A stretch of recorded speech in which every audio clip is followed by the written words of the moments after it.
All right, everybody. In case you didn't know before, October is the month where you see all five major North American professional sports leagues playing at the same time, including the MLS, because I'm including that, for about a week or two. But here's the thing that's under normal circumstances. These circumstances right now are anything but normal. But you know what? With unprecedented circumstances come unprecedented opportunities because this year, instead of October being the greatest sports month as it usually is, September swooped in and took the crown for the title of King of Sports Months. NFL, college football, NBA, WNBA, MLB, NHL, MLS, US Open for tennis, PGA Golf Tour, Kentucky Derby. You guys want sports? Hey, September just told us to come and get them. Andrew and Jotham Israel coming at you with episode 8 of Top of the Standings. But first, here's a word from our amazing sponsor, Anchor. Anchor is a completely free and easy to use platform for podcasting.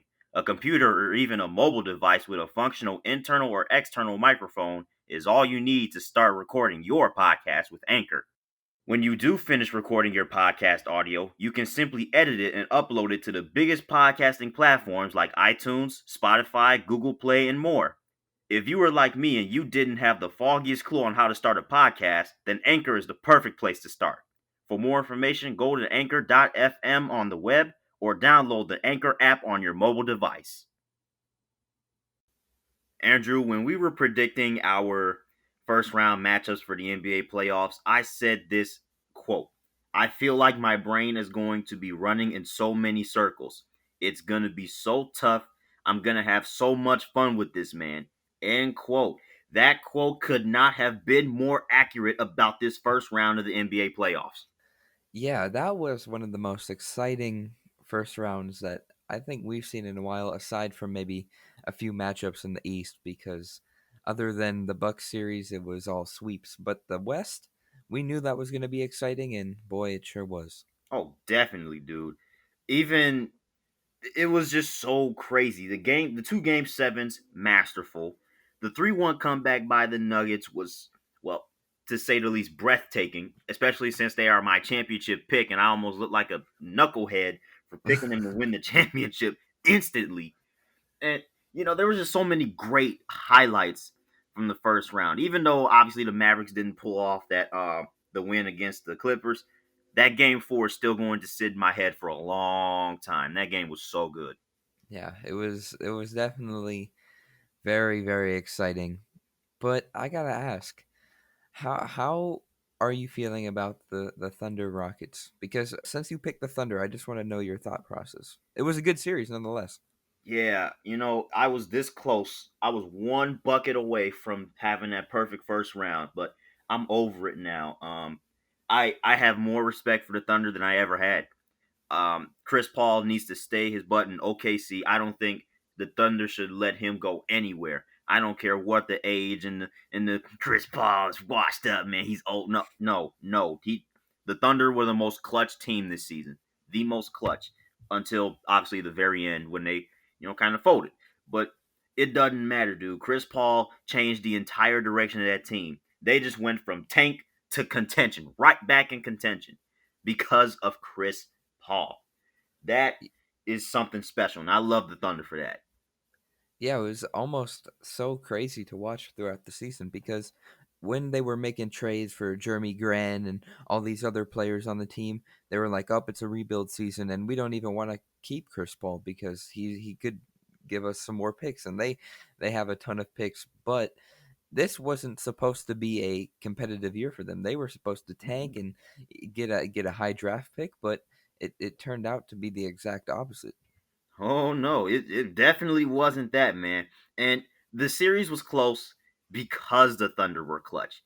I said I felt like the Rockets might fizzle out because you know it was gonna be really tough to watch them lose games, like missing 23 points and stuff like that. I don't know if that was the exact case, Yeah. but they lost games because they melted in the clutch. They absolutely melted down, which is something that I was not used to really seeing in the playoffs from Russell. Well, I'm gonna say I'm not used to it because we've seen them blow some pretty big games in the playoffs, but together like that with these circumstances against that team, um, yeah, That it was a bit tough to watch them in crunch time, man.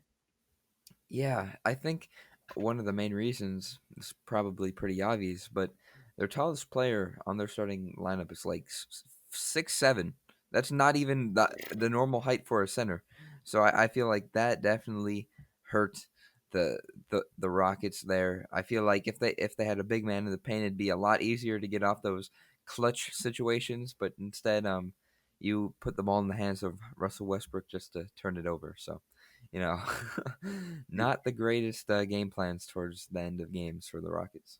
Yeah, and that could have very well cost Mike D'Antonia's job and the Houston Rockets a look back at their identity. Like, is this what we want to be? Because look, dude, if OKC would have won that game, Houston Rockets fans would have been absolutely incensed, and but they didn't. They won. And if there's any team in professional sports that has had a wilder week than the Houston Rockets, then please let me know, because the Rockets just went from blowing a Game 6 Russell Westbrook turnover to almost blowing Game 7 to a Thunder team that you probably shouldn't have even went to 7 games with, to clapping the Lakers in Game 1. We'll get to that later, but the Rockets had a pretty wild week. You can say the Nuggets had too, but the Rockets just had much more expectations on their hands. Wild Wild West, as we said when we were making these picks. Yeah, yeehaw, you know what I'm saying? Oh my gosh, but we did say some pretty cool stuff that lasted. Like, you said that you saw the Jazz Nuggets series being exciting, even though we both kind of wrote Utah off and thought they were gonna lose in 5 and 6. That thing took 7, and not just your normal 7, a 3-1 comeback 7. Yeah, I got pretty worried once Nuggets were down 3-1, but I was very surprised by the performance of Donovan Mitchell. I was very shocked. I knew he was an elite player, but I did not know that he was a superstar. He was Yeah, fantastic. definitely, dude. And I remember after the series was over, people was all like, "Oh, Donovan Mitchell's got to leave Utah. Donovan, get out of Utah, bro. You ain't gonna win, bro." He's only been there for what, 3, 4 years? This dude is the face of the franchise right now. Why in the world would he leave? Why would he want to leave? And why would Utah want to give him up right now? If there's anybody, if and I know people are talking about like, you can't keep Mitchell and Gobert. If I had to choose between Donovan Mitchell and Rudy Gobert, I'm choosing Donovan Mitchell. What? Yeah, that definitely would be the obvious decision because when we saw Donovan Mitchell go off in the playoffs, he proved that he can win. He proved that he can carry a team. We haven't really seen that from Rudy Gobert, but um, after people were saying that he should leave, reports came out that the Jazz are going to offer him a max contract. They So I better. don't see him leaving. They better. Yeah, Because I'm gonna be one upset young man if he were to leave Utah, man. Whew. I guarantee a lot of Utah fans would be upset. And Oh, the people probably saying that he should leave are not even Utah fans. I guarantee yeah, that. they don't even know nothing about the Utah Jazz. They just know them like that pesky team that you just don't know. Yeah. And I'm just like, bro, what are y'all talking about, man? This is Donovan freaking Mitchell, bro. Like, don't disrespect my man's like that, especially after this playoff series. And people want to slap the numbers 3-1 on their head and stuff. But look, number one, Utah. Now they admitted that they kind of took their foot off the gas, but let's not act like it was an absolute demolition course the last 3 games. The Nuggets had to fight for those last 3 wins. Yeah. So, and they definitely were inches away from getting sent home by Mike Conley on that crazy last 15-second sequence that it could have really quite literally gone either way. Not even inches, but centimeters. That was insane. That's one of the craziest endings I've ever witnessed. Yes, it was very heart running, and no time. There was no timeouts to collect yourself and be like, "Oh my gosh, do this, do this." No, it was 15 seconds of straight mayhem. Yeah, I've never seen a team get a steal, run down the court, and while being up, they decide to take a very contested layup, very difficult layup, and then the other team gets a rebound. They run down the floor without stop. This is all continuous. The team that grabs the rebound after the hard contested layup goes down the floor and just misses a three in and out. I've never seen that. That, as you said earlier, was breathtaking, and I was like, "Oh, he's gonna make this. I know it." You just felt it. It was like some people just felt it in their gut. Like, watch Mike Conley hit this three, man. If oh my gosh, if he would have hit that three, That would have definitely been the craziest playoff ending, maybe of all time. that's that bubble, man. Wow. But let me shift over to the East a little bit. You know, you said this. I don't see Orlando putting up the slightest of fights against the Milwaukee Bucks. You had Milwaukee in four, Drew. Game one, the Magic won. Game four was a 3-point game at the end of the third. In game five, it was a 3-point game with midway through the fourth. Yeah, I I'm glad Orlando won game 1, but I I wasn't really surprised by the late comebacks by the Bucks. We've seen them do it for the past 2 years. Mm-hmm. But I don't know why I decided to pick Milwaukee as my NBA champion because we they really haven't done much in the playoffs. These past 2 years, they disappointed. They have definitely been a disappointment. But this year, it just seems like they weren't their normal selves. They weren't absolutely destroying every team. Giannis hasn't gone off every single game. It has just been almost weird to watch because we expected so much more from the Milwaukee Bucks. Yeah, and that's what playing Florida teams get you. No, I'm just playing. But but seriously though, I've been surprised at how non-dominant Giannis has been. I'm very surprised. I would expect him to, dominate the paint more than he has. He had like 18 points one game. I forgot which game it was, but I'm thinking 18 points from Giannis in a playoff game. That's not going to cut it for the Milwaukee Bucks. And dude, I, they might get swept by the time this episode comes out, man. That's crazy.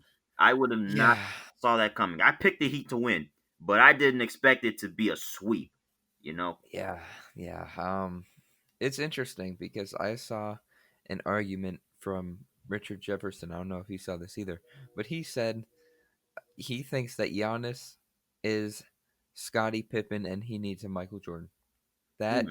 That kind of almost confused me because when you think of Giannis, he is the Michael Jordan. He needs the second player next to him.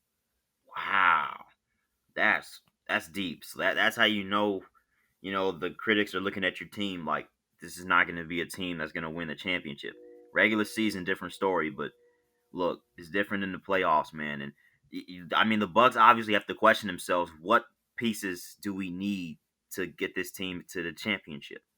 Yeah, I mean, don't get me wrong. Chris Middleton, he is a great player, but is he that second go-to guy that can help um, push this Milwaukee Bucks team to success? I'm not sure.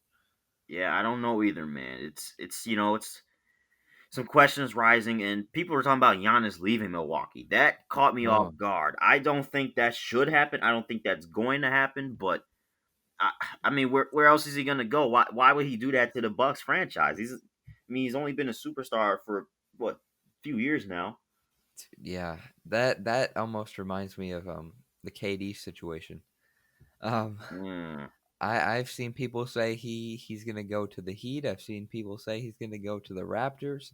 But if I were to persuade Giannis to go somewhere, I'd say the Detroit Pistons. Oh, that'd be nice. That'd be real nice. That'd be the indirect apology for sweeping the Pistons. Dude, that would be I think that would be like definitely the tallest, most wingspan in the NBA because they would have Giannis, they'd have Thon Maker, Christian Wood. That team would just be lanky up and down the Yeah. court. Whew. Yeah, that'd be very interesting to see. But It's not gonna happen. it's not gonna happen. Oh boy, well, you never know. Bubble life. We'll have to wait and see. But another thing that you said was going to be exciting was a Pacers Heat series. Anything but, because Uh, that was a sweep. That was a clean sweep. I just expected more from T.J. Warren, Victor Oladipo. We didn't see that, and that was definitely the downfall because those are their two big players, and they really couldn't do much. And I now looking back at it, I am not surprised because the Heat they almost look like contenders for the NBA Finals. Yeah, and that's why I tried to tell people: throw away the seeding numbers. Throw away the seeding numbers. The Miami Heat are not your average 5 seed, for crying out loud. There was a big difference between them and the 6 seeded Sixers. Big difference. Yeah, I'm talking big difference because yeah, this is a team that is in position to sweep the best team in the NBA, record wise. That look, the Heat are dangerous, and I have the Raptors beating them in the Eastern Conference Finals, which I'll get to the Raptors later a little bit. But if that whoever meets the Heat in the Eastern Conference Finals, they're gonna have a tough challenge on their hands, man. yeah. They are. I'm just all around surprised by the team because they are a relatively young team with players like Duncan Robinson, Tyler Hero, and Kendrick Nunn. And they have played very well. I'm pretty surprised. Yeah, they have been turning games around the snap of a finger. Although they did get some major help from not absolutely choking game 2. Um that which was probably the craziest ending to a basketball game I had ever seen because I had never seen a real NBA game end on free throws. Yeah, and I told you this. I disagreed with the call. I don't feel like any referee should call that with point or 0 seconds left. Point I don't know zero. why that just I yeah, it was exciting after all, but just like if you call like you never see those late calls. I mean, you might see a foul with like 3 seconds left where the other team has a chance to, get back up or tie a game, win a game. Mm-hmm. But they didn't even they call it with 0 seconds left. It might like you never see that. I didn't agree with the call. I feel I saw people on Twitter. This was the perfect makeup call for that call on Chris Middleton. It was a makeup call. Wow. Just freaking wow, dude. I mean the refs that was a pretty questionable ending with the two fouls with Dragic and it was so questionable. It was the first time I had seen a broadcaster and a former NBA referee serving as like a referee advisor. That it was the first time I had seen the two completely, absolutely disagree with no chuckles or no laughters. Yeah, I think the most I saw people say this as well, but you're never going to see a former referee disagree with like the referee on the floor. That's not going to happen. I think everyone knew when he came onto the broadcast that he was going to agree with anything that the referee on the court said. There was no chance of him ever disagreeing with a referee, with him being a former referee. Yeah, seeing Doris Burke a little heated was something else. Bro, Oh yeah, my she was gosh. mad. She was real mad. She was like, "I couldn't disagree with you more." Oh my, when I was she like, "Oh said my gosh." that, bro, when she said that with no laughters after that, I was like, oh, I felt that, bro. I felt that. Oh my Yeah, I god. was like, I thought she was gonna be like, you know what? I couldn't agree with you more. No, she said it the other way around. I couldn't disagree with you more. I was like, oh my gosh. Whew, Doris Burke is a savage. I love it. I love broadcasters being savage. Yeah, that I was like, oh my gosh. Oh my gosh, man, that was classic. But let's review our second round picks because we had some we obviously have some picks to make. You had a perfect first round in the West, so we'll start with you because you had the Lakers in 6. People might say, "Oh, that's in danger right now." Well, look, I guess the Lakers do need to adjust to their teams. They've lost game 1 against the Blazers. They didn't win another game after that. And now they lost game 1 to the Rockets, and they say that they've adjusted to their speeds. Do you think that could be true? Dude, it's got to be weird playing against a team who doesn't have a real center. Like it's got to be weird. I mean, I think everyone expected like Anthony Davis and JaVale McGee and Dwight Howard to absolutely stop the Rockets. But that really it should be interesting to see how that plays out. I don't know if it'll play out in the Rockets' favor or the Lakers' favor. You would think normally it would be the Lakers, bigger team, bigger players, easier to block, and maybe chase down a smaller player. I just think that the Lakers still are a much deeper team. I feel like Anthony Davis and their big men will come through and adjust to the play style that the Rockets have. I still think they're gonna win. I'm gonna pick them in 6. Yeah, now that I have to change my pick because of opponent, I agree. I got Lakers in 6 because I feel like the Rockets are going to put up a fight, like you saw in Game 1. They weren't just you know they weren't just going to fizzle out, you know, against the Lakers. They weren't just going to get out there and get swept after a hard fought series with OKC. They came out and punched the Lakers in the mouth. Simple as that. And this is the series for James Harden to really prove himself. If James Harden wins this series, he has officially gotten over the hump. I agree. I feel like it also clears his name from past criticism of how he can't win big games. Yes, it very well does. So Lakers in 6, but Um, he still has a road to go because the other semifinal matchup in the West, just got a bit juicier. The Nuggets pulled off well, that uppercut last night. Yeah, dude, I was almost surprised by that. I knew it was going to be a tough series from the start because when you think of a team as deep as the LA Clippers, you think that the opponent is going to have a very tough time. And in the first game, they did have a very tough time, but it seemed like the Nuggets adjusted to that and played a lot better in game 2. Obviously, they won. I think it's going to go down to the wire again. I feel like it's going to go to another game 7, but I just feel like the Clippers are too deep, and I see them winning in 7. Yeah, I have a bad feeling that you know, the like the get if there were to be a game 7, I just think the experience would absolutely destroy Denver. Even though they've been in a lot of game 7s recently. As a matter of fact, their last 3 series have gone 7 games. So they've played a lot of postseason games the last couple of years. But uh game 7 Kawhi, I don't Yeah. I got a question. I mean, they're gonna have to bring all the double teams like they did last night. They're gonna have to force, the other guys to make 3 pointers and stuff because Kawhi's mid range is something unprecedented. But I will say this: the Clippers, they could not get by that Nuggets rim protection. I was very surprised at how well the Nuggets protected the rim last night. Yeah, me too, especially without Bobo. Yeah.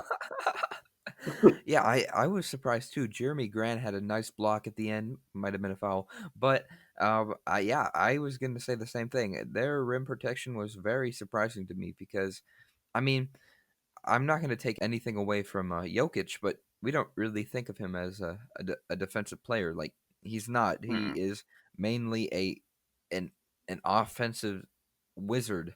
I mean, being that big of a human being and being able to make some of the plays that he has made offensively has been impressive. I just don't think of him as a defensive player, and to see them be so good around the rim, I was very surprised.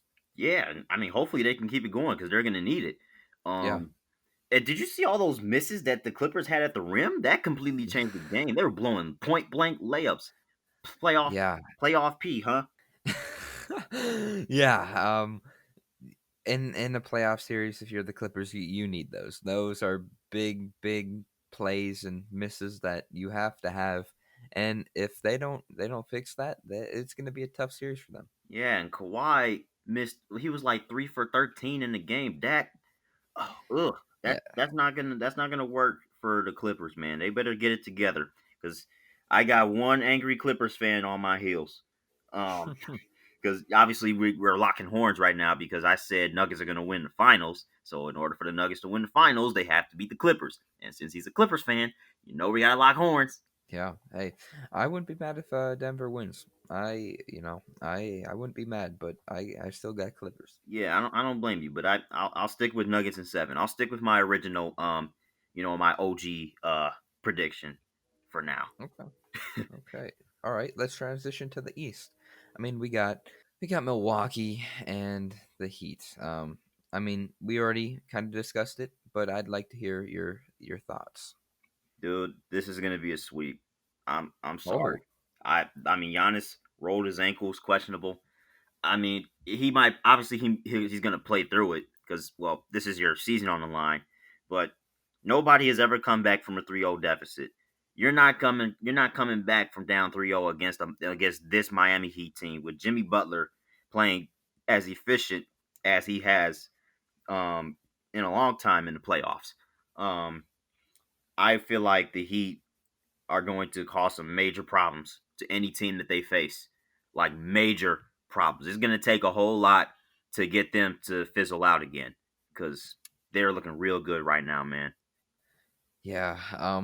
This is a tough pick for me because again, I picked the Bucks to win the finals. Yeah. Um, they're down 3-0. I don't know if I should go with the Bucks. I think they're gonna get swept, but for the sake of the bracket, I have the Bucks in 7, but I think they're gonna get swept today. Yeah, it's going to be unfortunate. I wonder how the broadcasters are going to say goodbye to the Bucks because Yeah, when teams leave the bubble and stuff and they have a lot of questions around the franchise, the broadcasters are on them. yeah, yeah. They, especially with what has come out in the past few days, with Richard Jefferson saying he's a Pippin and how people think he's leaving. It definitely will be interesting how this all transpires. Yeah, definitely. But speaking of sweeps, that's what I thought the Raptors Celtics series was gonna be. Anything but. No, sir. No, sir. We that was that again. That game two was it came down to another exciting ending. Hmm. Game three, oh my gosh, Yeah. that again, that was crazy. We saw Kemba Walker crazy pass to quote Daniel. unquote win the game, Whew. and then we saw Kyle Lowry make an even better pass than OG Anunoby hitting that three to allow Toronto to win game three, and then they went on and win game four. So 2-2. I told people, look, the Raptors have been down 2-0 to a really good team in the playoffs before. Although they did it with Kawhi, I think their team got a bit better because I said this, the Raptors bench got even better, even deeper without Leonard. Even deeper. Look at OG Anunoby, man. This man he didn't really play in the postseason last year. He came this year and basically saved their season.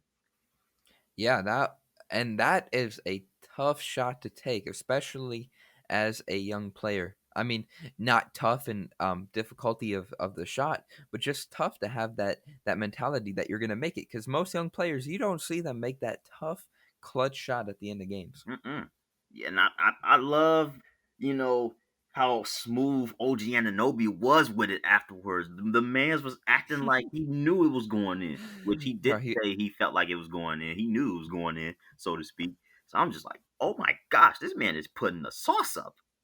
yeah, he did that. He did that mean mug like Derrick Rose after hitting that buzzer beater against Cleveland a few years ago in the playoffs. No facial expressions whatsoever, just calm, cool, and collected. Yeah, other than the big smile on Kyle Lowry's face as he hugged him, that was a big smile. I mean, Lowry was so happy to see that he hit that shot, and Yeah, everybody in Toronto was too. So I mean, you said Toronto in 7. I said it was going to be a Toronto sweep. Obviously, that's not happening. It's gonna go at least 6, which is something that I really expected from this series, even though I said sweep. But man, this series just flipped on its belly, man. I still got the Raptors, bro. in how many are you thinking?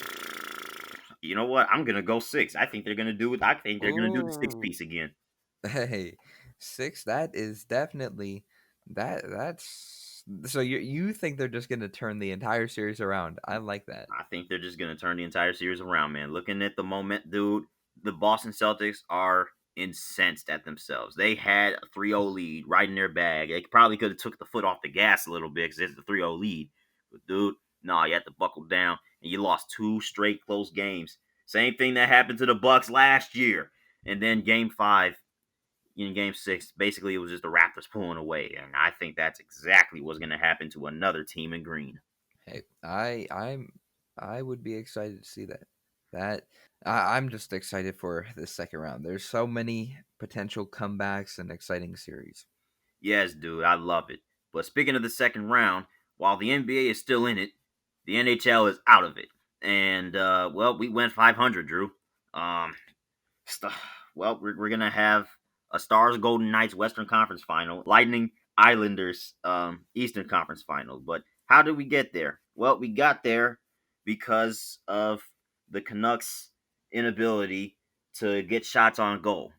Yeah, and to be honest, to be completely honest with you, they were so lucky to stay in the series. The Golden Knights had so many shots. They were lucky they took them to 7 because that was just I don't know how the Knights could not capitalize on all the shots they had, Yeah. especially when the Canucks had very little.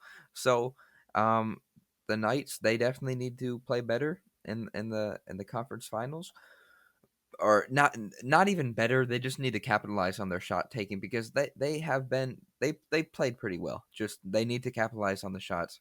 The Canucks, I enjoyed watching their run. I like the Canucks, but they were lucky to even be close in the series.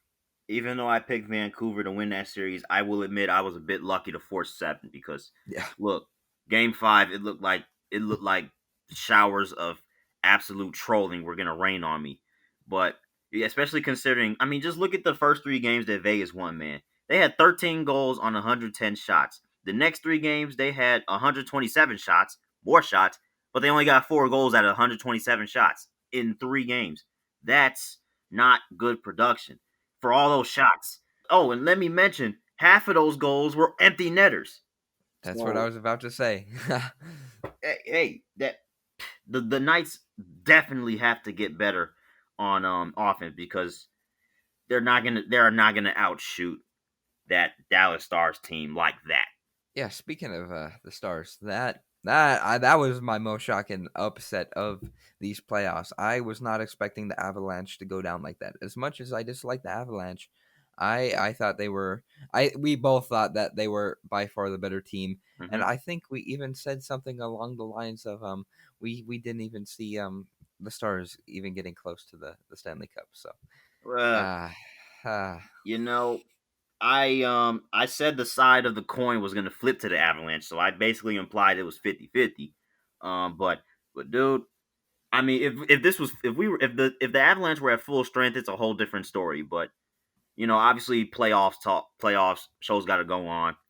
I said the Avalanche were gonna win still, even with all those injuries. They almost did because they almost pulled off a 3-1 comeback, but just like every other team that came back from 3-1, an anticlimactic finish. Although this was the best anticlimactic finish, it was dude. That's what you want to see as a fan. Game 7, Stanley Cup playoffs, overtime. yeah, and we saw that in that series, but for the other game sevens, it was again anticlimactic. Uh, like in the Flyers game, Islanders game, a goose egg, and in the Golden Knights and Canucks game, goose egg. Goose So egg. both pretty disappointing game sevens. Yeah, yeah. I don't know what to say, man. But um, yeah, it's the Western Conference Final, man. We might as well pick that right now. Who you got, man? To Stars Golden Knights, that will be a very interesting series, honestly. I don't know how the Stars are going to go up against the Golden Knights. But I've been a fan of the Golden Knights from the beginning. I think they are, again, I'm going to say the better team, just like I said the Avalanche are the better team. Hmm. But this time I have confidence in the Golden Knights that they will be able to win this series and beat the Stars. But props to the Stars for making a great statement in these playoffs. Yeah, they have made a great statement. But Andrew, if there's two feelings that I'm having right now, I'm feeling contradictive and I'm feeling gutsy. Oh, here we go again. Yes, here we go again. Um, Look, the way Dallas has played throughout these playoffs has been mesmerizing. Their offense has definitely kicked it up a notch. And although I will admit they have some injuries with the goaltenders and stuff, they do have those injuries, dude. But they've made that offense has made up for it. And I don't think that Golden Knights offense. I have some fear that Golden Knights offense is not going to be able to keep up with that Dallas team because I mean 127 shots in 3 games and you only get 4 goals out of it. Two of them were empty netters. I think the Golden Knights. It's a matter of the on-off switch because when Yep. they play well, they will kick your butt. But when they are off and they just do not play well, that well they lose. So it's going to be tough. This series, this is going to be the toughest test for the Stars in years, in my opinion. But I think they will pull this off. I Whoa. will. I'm sending the Dallas Stars to the Stanley Cup Final. I can't believe I'm saying that, but I, I mean, I would love to see Vegas win it all. I would love to see Vegas win it all, but I think Dallas, that pesky team in green, I feel like they're going to find some way to outgun the Vegas Golden Knights. Wow. That I that's a fair assumption. Honestly, that is a fair assumption. I wouldn't be surprised either way. They could be the St. Louis Blues of this year, and I would not be surprised whatsoever. Yeah, I like the Golden Knights, but I just feel like they need to be more consistent with their offense. I'm not mad at your pick. yeah, dude. Especially for a team that is averaging 3.6 goals per game. Yeah. Yeah, dude. And they haven't been shut out since what, game 2, game 3 against Calgary. That's a long time ago. So that offense has definitely stepped up. And then a hat trick by a rookie in Game 7. That's Oh, crazy. well, Kevin Ranta. Oh, see, I'm very, I mean, I don't think he's gonna be doing too much against the Golden Knights because, well, fourth line. But dude, I mean, if he can do some magic, well, I'm here for it. 'Cause I'm picking you to go to the Stanley Cup Final, buddy. Yeah, I don't blame you with that one. That is a fair assumption. Yeah, dude. But you know, the Eastern Conference wasn't so kind to me in the first round. But the Eastern Conference apparently became my best friend because I got both of my picks in the East right. Something that I can't say about the West. Thanks for stabbing me in the back, Western Conference. Um, wow. Uh, I had a fear. I said I had fear that I said the Islanders team was for real. They are for real, Drew. They are, and it was. I'm really happy for them because this was their first time making it this far, making it to the conference finals since 1993. I'm very happy for them, and I am very pleased with their performance, especially beating the Flyers, the number one seed, like that. Yes, it went to 7 games, but again, they were up 3-1. So I'm really excited and hopeful for them in the rest of these playoffs. And with that being said, Islanders. No, nothing else. Nothing else needs to be said. I don't like the Lightning. Islanders. Wow, dude. You know, I told you earlier, I was feeling gutsy. I'm picking Tampa Bay, bro. I'm Oh, going with Tampa Bay, bro. Because look, the Lightning have been the most dominant team in the playoffs, in my opinion. yeah. They have not been really highly contested in the traditional 16 team playoffs. And I look at this Lightning team, bro. Look, you said you didn't trust the Lightning whatsoever. You said they've done nothing in the playoffs. You said that you did not see the Lightning playing well because they truly haven't been dominant. Well, Andrew, here's your dominance. 8 wins, 2 losses. There's your dominance. Two 5 game series wins against the Blue Jackets and the Bruins. There is the Lightning team that you, well, did not want to see. Wow, you just shut me down there. Yeah. Islanders. Uh, You're really gonna run I with think that the mic, bro. Islanders are going to go to their first Stanley Cups and win it since 1983. That's what I'm saying right now. Oh my gosh, dude. I will I will say this, bro. I think I really I need to point this out, man, because I called something that I did not expect to call. I said I think the Lightning made a real statement to any opponent. This is after the Blue Jacket series. I think the Lightning made a real statement to any opponent they encounter in the playoffs. Like, hey, we'll take you to 5 overtimes. We'll get tired and still beat you. We'll win 3 in a row against you. They won 4 in a row against Boston. We'll send you home on an overtime goal. That's exactly how Boston got sent home. And just go on to the next team, the New York Islanders. Yeah.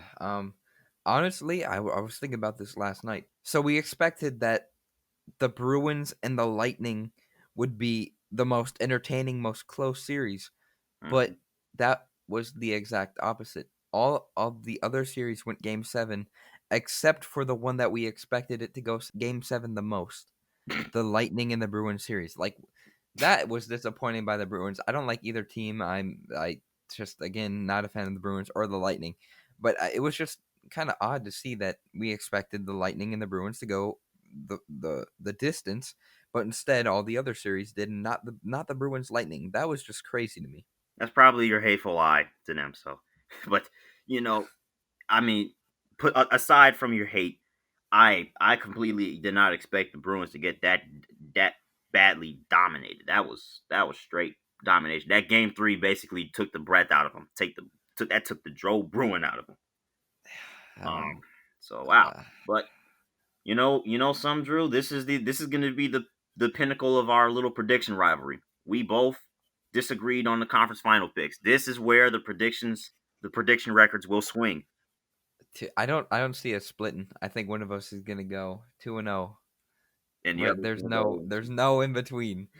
Oh boy, I finally got something to get my nerves up about. Even though I love all 4 teams remaining, I'm gonna love this.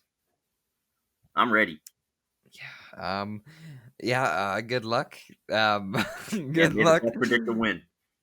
Yes. May the best predictor win. No hard feelings. Just except if the Lightning win the cup, then there Oh may boy, be would some that be hard bad for feelings, you? dude. I would just not be happy whatsoever. I mean, why couldn't three? Okay, no, not even gonna speak it into existence. No, go Islanders. Yeah, you're just basically in Barzell and Bailey we trust. Yes, yes, yeah, Oh go wait a go minute. Islanders. Oh wait a minute. I just realized the New York Islanders got killer bees.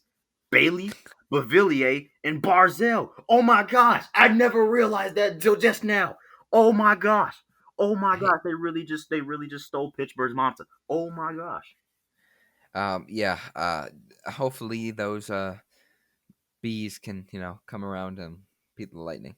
Not in my hive. No, I'm just playing.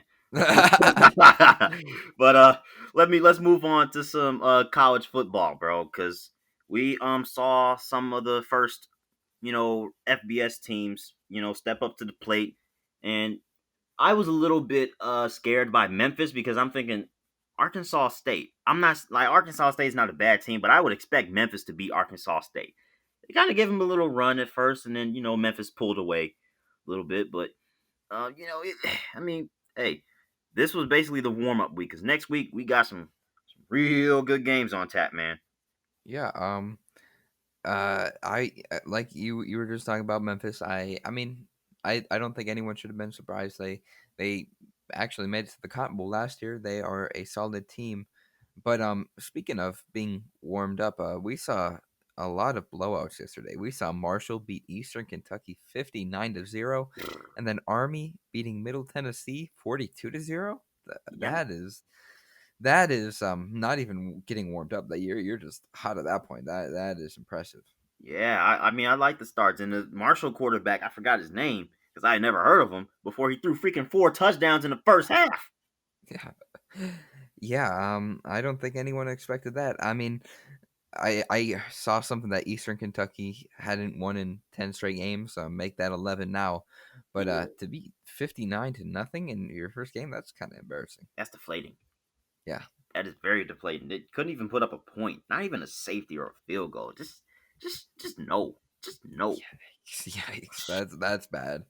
And I'm then going. no surprise by Army because they're classic, just run attack again. Just Just, went well for them as it usually does.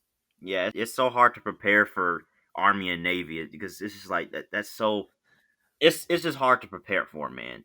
Dude, I love watching them though. I just think it's so fun because in my opinion, I feel like we see more passing plays from the rest of college football than running plays. Hmm. But I just love the creativity in the Army and Navy offense. It's fun to watch. Yeah, definitely. Speaking of Navy, they got a game tomorrow, prime time, Monday Night Football, college style, against BYU. Yeah, that's exciting. Um, it's Dang, no Drew. Dang, Drew. no it's no Clemson, Alabama, or anything like that. But Monday night college football is not bad either. I'll take Navy BYU. I'm not familiar with either of the teams. I don't think many people are. Mhm. I don't even know how to predict Predict it. this. I'm just gonna say Navy because I think they're a better overall team on offense. I have to agree, man. I'm not taking any chances yet, and take. I'm not. No, I'm going Navy. Go Navy. I'm rooting for a good game, though. I'm rooting for a really good game to start the real festivities. And I'm glad. I'm gonna be so glad to be hearing Chris Fowler and Kirk Herbstreit again, man. So Yeah, glad. it's been too long. Way too long, man. That's gonna be good. But speaking of those two, they got their first Saturday night football primetime game. This coming Saturday, Clemson versus Wake Forest is gonna be hosting college game day for the first time ever. Wake Forest. Hmm. Wow, another exciting game. Um, so last year, and we saw Clemson kind of take it to Wake Forest. So Hmm. I I mean they won 52-3. Um, I don't know if Wake Forest is going to put up a fight. I mean, we saw Michigan State beat Wake Forest in the Pinstripe Bowl last year. Hmm. Uh, the Wake Forest is I don't even know how to describe them. They could be good. I feel like they could be good in their conference, but I don't think they're going to put up a fight against Clemson.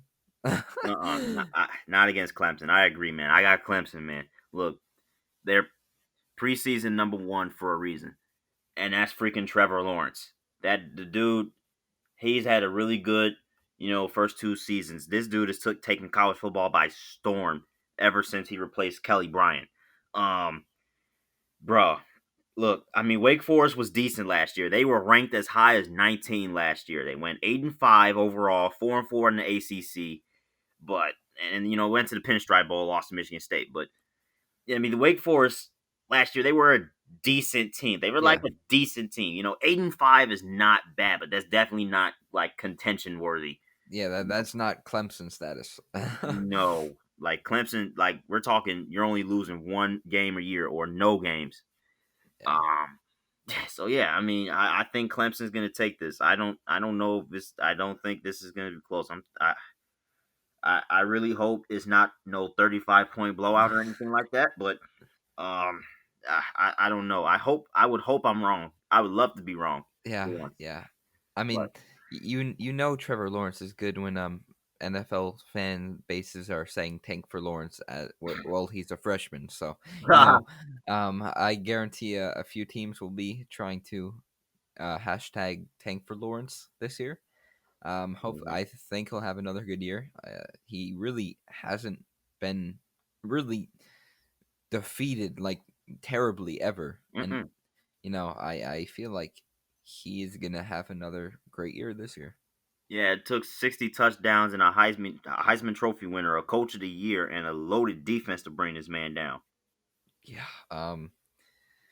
Yeah. I think Clemson will again be a really great team this year. Yeah, I really do. And I'm gonna look forward to seeing how they run through the ACC because especially with the addition of Notre Dame. Speaking of Notre Dame, could they be on upset alert at home against Duke? No, I don't think so. I don't think so either.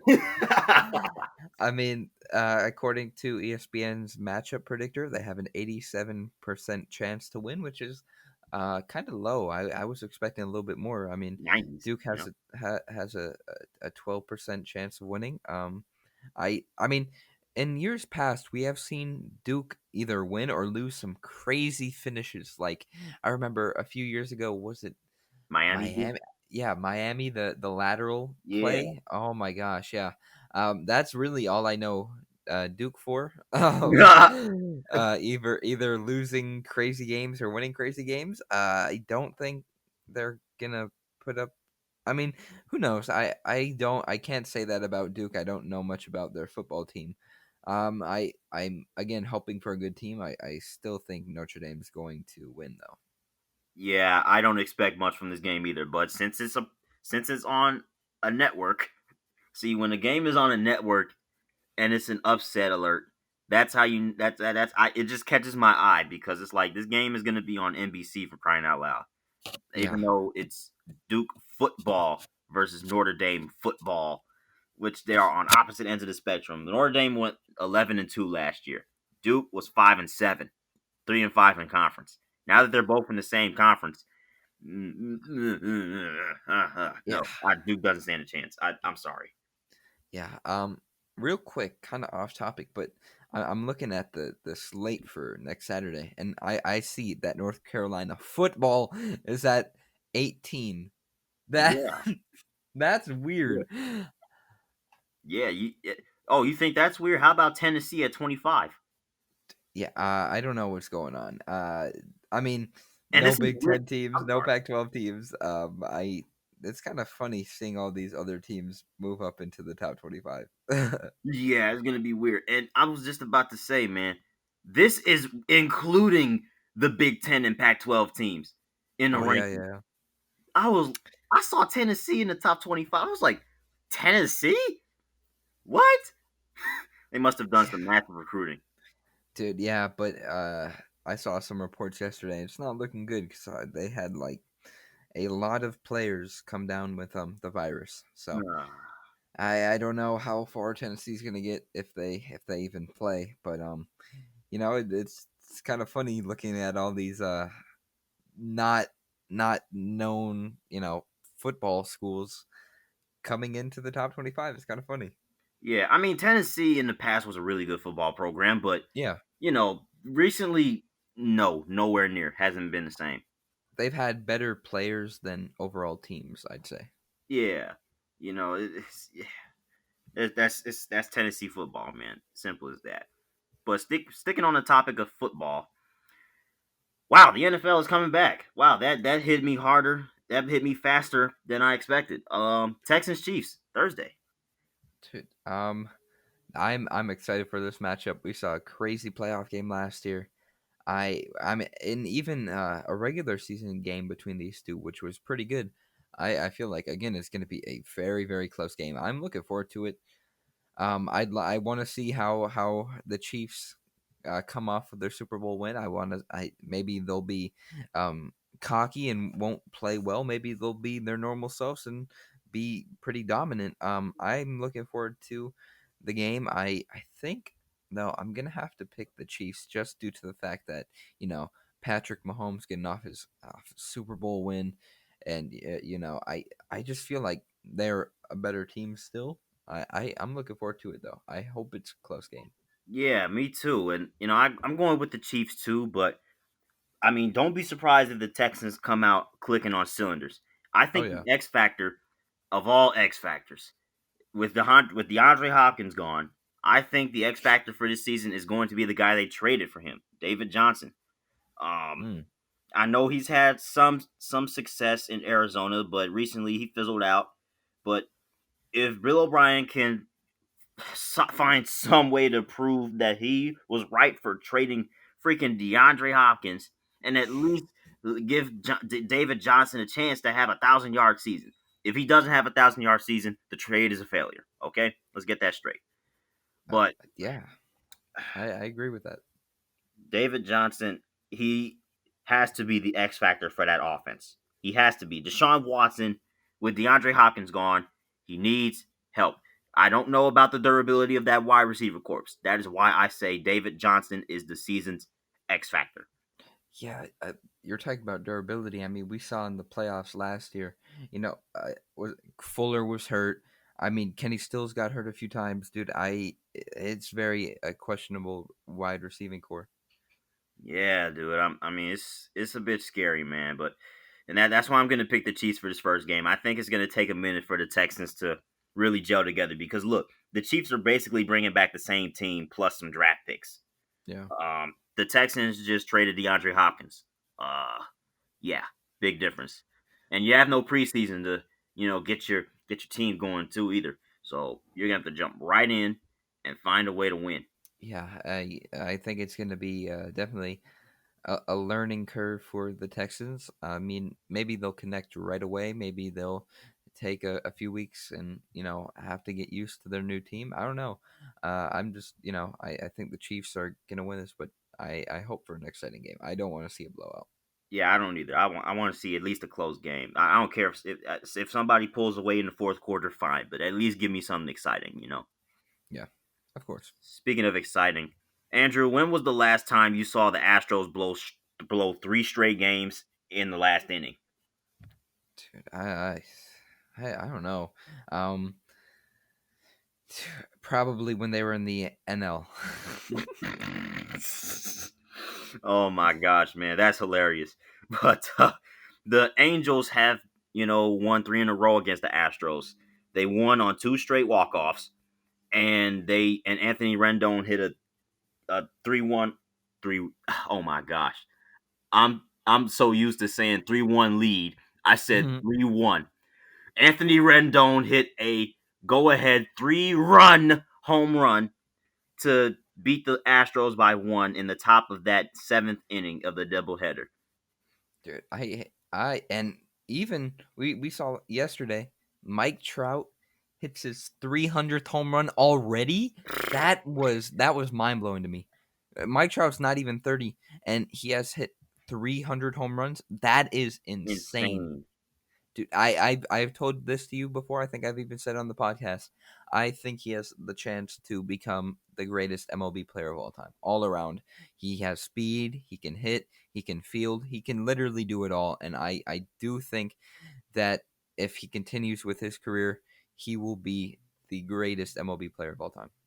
Oh man, I would love to see a goat in my own eyes for once. Yeah, I mean, especially because growing up in this generation, he has been that guy. He has been everyone's like favorite player, almost like King Griffey Jr. in the early 2000s, and Mhm. so on and so forth. He has just been everyone's like favorite player to watch. He has been spectacular. He has already, and he's not even. Who knows if he's even in his prime? Who knows if he hasn't even hit his prime? I just think that Mike Trout will become one day the greatest MLB player of all time. He has been fantastic. Yeah, I'm completely over for him, man. I wouldn't be surprised, but he deserves a ring, man. He deserves a freaking ring. Get Yeah. the Angels need to get this man some help. They need to develop those players that they got in the barn, and they better. Cause I don't want to see another absolute great player in my eyes go ringless like Vince Carter did. Yeah, dude. I mean, they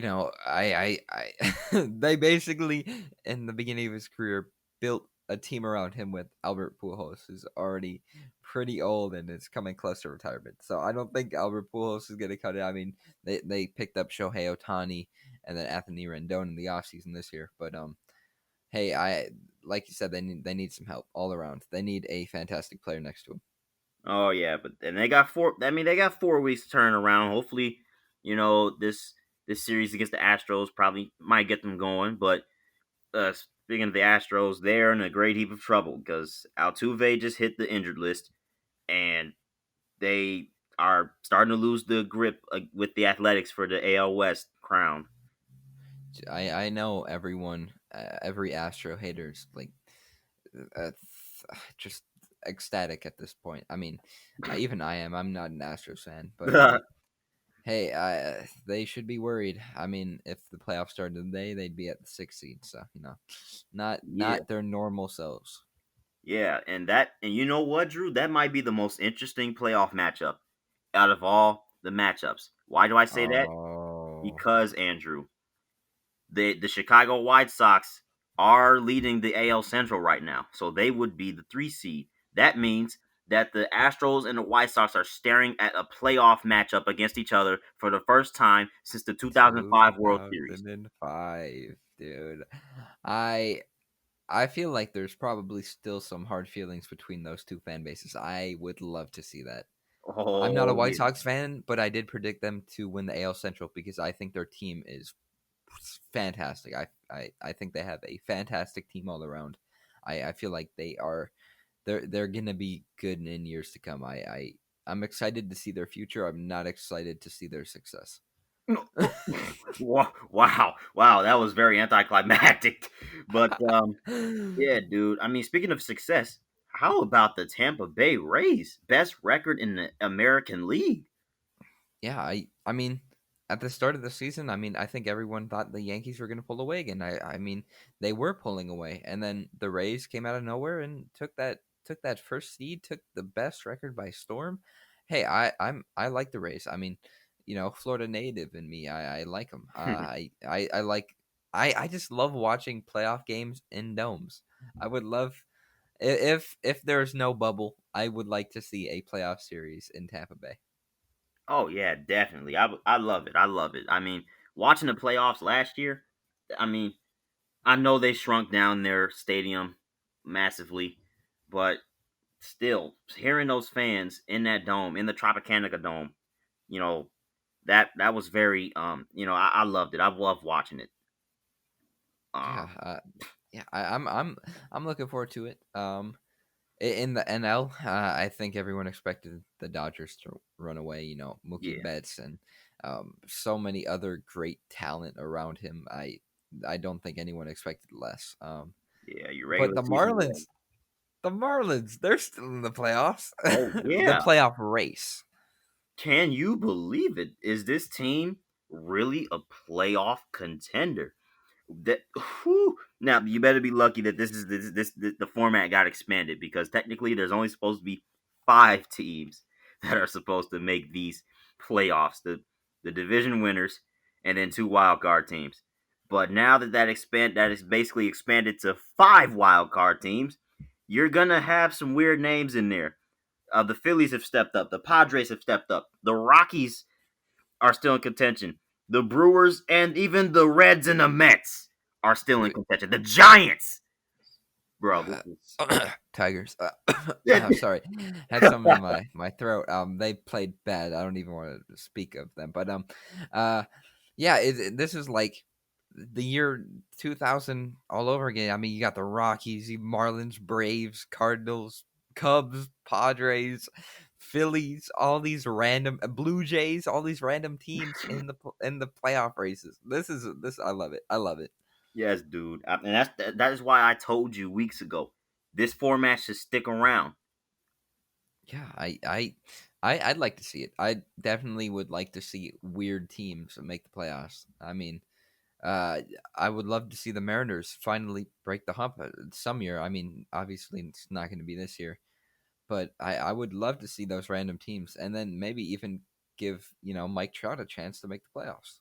Yes, man, I love it. I love it. Look, I love the Angels. I love the Mariners. Outside of the Chicago teams, those two are neck and neck for my favorite teams in the league. I Yeah, I don't know. People might ask, why do you love the Seattle Mariners? I just love the Seattle Mariners. I love Seattle, period. And I love just the outlook. Now you know me with the navy blue. Seattle is basically navy blue. yeah. They are. Yeah. That city is basically full of navy blue outside of when the Supersonics were the Supersonics. But yeah, you get the point. Yeah, Yeah. I mean, I I I feel bad for them. They really haven't had success in like 20 years. Um, I hope they can get back to their normal selves, or sorry. I hope they can get back to success. yeah, I really do too. I would love to see it. You always love to see teams that haven't had good history make history. I love to Yeah. see it. But you did ask us a trivia question about college football last week, didn't you? This one was probably our most easiest question that we have asked on the show. Um, it was, what is the oldest rivalry in college football? If you guessed Mm, Harvard, you're wrong. If you guessed what is another Ivy League team? Dartmouth, Cornell. Dartmouth, you're wrong. Cornell. But if you guessed Yale and Princeton, then you were right, because that is the oldest rivalry, dating back to 1873. Yale Princeton. That's pretty crazy. Wow, I when I think of rivalries, see, it's always funny because it's like the oldest rivalries don't always get recognized because you have so much more prominent rivalries like Florida State or Alabama LSU, but those are nowhere near the oldest rivalries. Freaking 1873. Oh my gosh. And it's Yale is not surprising to me, because, to be honest, they have had a pretty good sports history in the past few years. Their basketball team has made the March Madness tournament. They've been pretty successful. I mean, they haven't came to the success of, let's say, in Alabama or North Carolina or Duke in basketball, but they have had a pretty modest sports history. Yeah. That shouldn't be a surprise. Yeah, I really like it, but my favorite Ivy League rivalry will always be Harvard Yale. I just feel Yeah. like when you think of Ivy League schools, those are the two names that come up. Yeah, yeah, definitely. I didn't expect Princeton. I mean, you don't think of Princeton having good sports, but Yeah. how about your trivia question? Um, I'm gonna crank up the knowledge, and the knowledge and the challenge up again.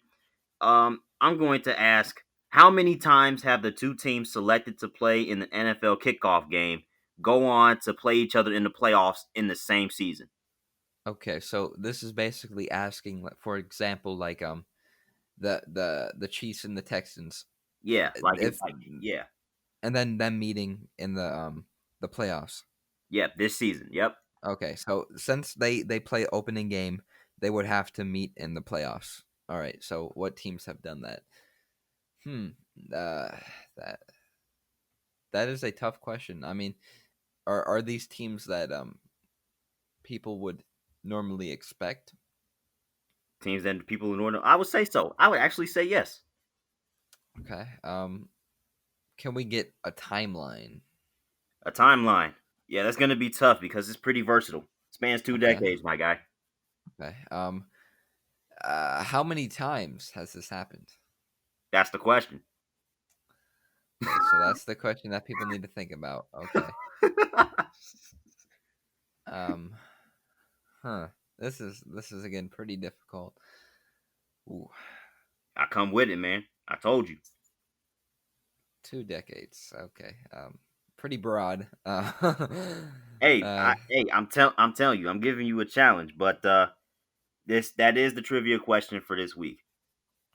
Yeah. It is that. Good luck, everyone out there.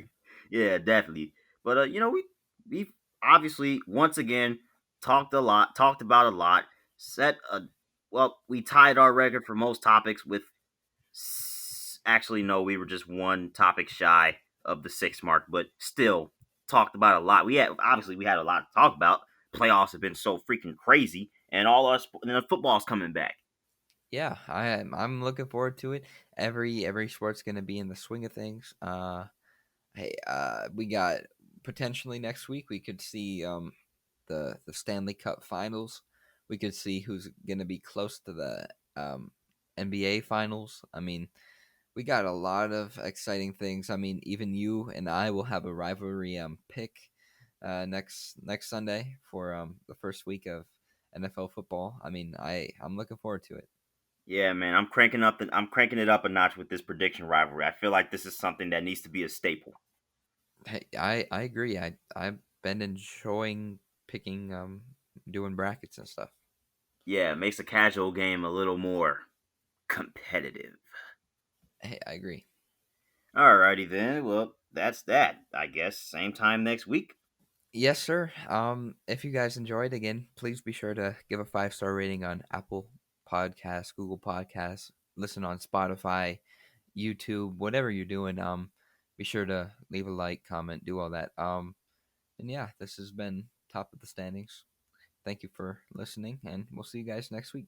And we'll see you guys next week. And we'll see you guys next week. And we'll see you guys.